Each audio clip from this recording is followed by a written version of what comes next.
Delta Corp जैसे कि नतीजे भी आज आने वाले हैं। दरअसल आपसे थोड़ी देर में जीएसटी पर ग्रुप ऑफ मिनिस्टर्स की बैठक होने वाली है और बैठक में कसिनो, ऑनलाइन गेमिंग और हॉर्स रेस पर 28% जीएसटी को लेकर विचार होगा। इस खबर पर ज़्यादा डिटेल के लिए चलते अपने सहयोगी मेघना मित्तल के पास, जो इसके बैठक को ट्रैक भी कर रही हैं। आप मेघना बताइए, क्या जानकारी है आपके पास और बैठक में क्या फोकस में होगा और किस तरह के प्रस्तावों की उम्मीद है? जी, आज जीओएम जो ऑनलाइन गेमिंग, हॉर्स रेसिंग और कसिनोज पे बनी थी, उस पर आज एक महत्वपूर्ण बैठक होने वाली है। याद रखिए कि इस जीओएम ने अपनी रिपोर्ट लास्ट काउंसिल मीटिंग में सबमिट करती थी, जो डिस्कस भी हुई थी, लेकिन उसको डेफर करने का डिसीजन लिया गया था और 15 दिन और दिए गए थे इस जीओएम को।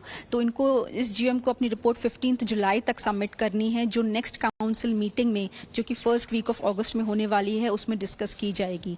आज जो बेसिकली जो मीटिंग होनी है, उसका फोकस रहेगा जो वेरियस ट्रांजैक्शंस होते हैं कसिनोज पर, उस पर कितना जीएसटी लगेगा, इस पर डिस्कशन होगा डिटेल में। जो अपनी पिछली रिपोर्ट दी गई थी, उसमें जीओएम ने 28% का फेस वैल्यू पर सजेस्ट किया था रेट तीनों सेक्टर्स पर, हॉर्स रेसिंग, ऑनलाइन गेमिंग और कसिनोज पर।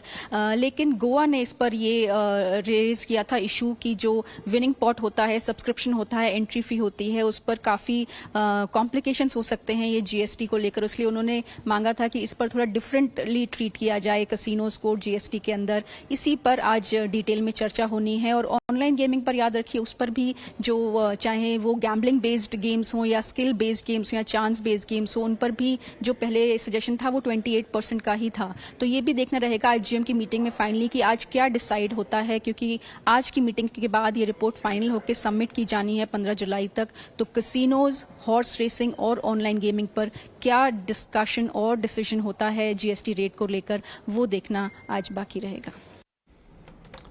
ठीक है, वैसे तो ग्रुप ऑफ मिनिस्टर्स की जो सिफारिशें होती हैं वो जीएसटी काउंसिल पर बाध्य नहीं होती हैं, लेकिन आज यहाँ से क्यों मिल जाएगा, यहाँ से संकेत ज़रूर मिल जाएंगे कि आखिर किस तरह की सिफारिशें आती हैं। और अगर 28% अगर सिफारिश आती है, अगर वो इम्प्लीमेंट हो गया, तो जाहिर तौर पर इन कंपनियों के लिए, डेटा कॉर्प के लिए, नज़ारा टेक के लिए एक नेगेटिव होगा। और बुलेटिन की शुरुआत में हमने इस स्टॉक पर चर्चा भी की थी, नज़ारा टेक्नोलॉजीज़ पर, और इससे निकल जाने की सलाह दी थी आपके लिए। सौरभ जैन।